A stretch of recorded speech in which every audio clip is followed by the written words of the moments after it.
এরকম অবস্থা কেন? দেখুন পড়ে আছে, এটা কি অবস্থা? এগুলো চাদর চেঞ্জ হয় না। ঠিক আছে। মানে বলছেন তো দেখুন কি পড়ে আছে? ফুলও পড়ে আছে এখানে, এগুলো পড়ে আছে, এগুলো what is this? হ্যাঁ? কি প্রবলেম আছে কিছু বলেন? না না না, প্রবলেম কিরকম? তাহলে যে যার দায়িত্ব পরিষ্কার করা সে পরিষ্কার করছে না, আর আপনি সেটা দেখছেন না। আপনারা নিজের কাজটা করছেন না বলে আজকে এই অবস্থা। তাদেরকে মাইনে দেওয়া হচ্ছে না। এই অবস্থার মধ্যে পেশেন্টটা থাকতে হবে কেন? ইনফেকশন হয়ে যাবে না, ক্রস ইনফেকশন। কুকুর, বেড়াল এখনই দেখলাম একটা বেড়াল ঘুরে বেড়াচ্ছে এখানে।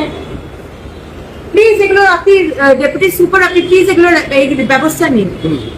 এগুলো কিন্তু আমাদের সরকারে এগুলো আমরা একদম সহ্য করবো না। আমি আপনাকে স্ট্রিক্টলি বলে দিচ্ছি, যারা যে দায়িত্ব আছে তাকে সেই কাজ করতে হবে। হেলথ সেক্রেটারি বলে দিচ্ছে এরকম নোংরা অবস্থা আমি আবার আসবো, এইরকম অবস্থা কিন্তু আমি দেখবো না। ঠিক আছে না? স্ট্রিক্টলি আপনি দেখে নিন বিষয়টা। আর ডক্টর কোথায় গেলেন?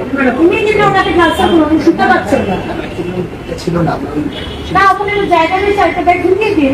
ওই 5টা বেড আছে, বেডরুমে কিন্তু 5টা তো। হ্যাঁ, শিফট করেছে তো, এই মাত্র আমি ব্যাগ মানে কোনে দিন, এখন কোনে ডাকো দেবশিস, কোন বেডে নিয়ে আসছো তুমি? বেডে নিয়ে আমাকে জানাও। ঠিক আছে নাকি? হ্যাঁ, জানতে না এখানে এটা কি অবস্থা? এগুলো এখানে এগুলো বটল করে সিরিজ করে কেন এগুলো জানতে কেন? কোথায় গেলে আপনি এসে আসুন। কেন এগুলো থাকবে কেন এখানে? কেন এসে এরকম করে থাকবে? তারা প্রাইভেট হাসপাতালের সুবিধা নিতে পারে না, সরকারি হাসপাতালে আসতে বাধ্য, তাই জন্য এই অবস্থায় থাকতে হবে, চিকিৎসা করতে হবে। প্লিজ আমরা এগুলো টলারেট করবো না, এগুলো দেখে নিন আপনি। কি অবস্থা এগুলো?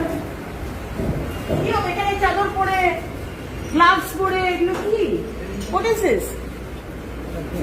আপনি এখনই বলুন, এখনই বলুন।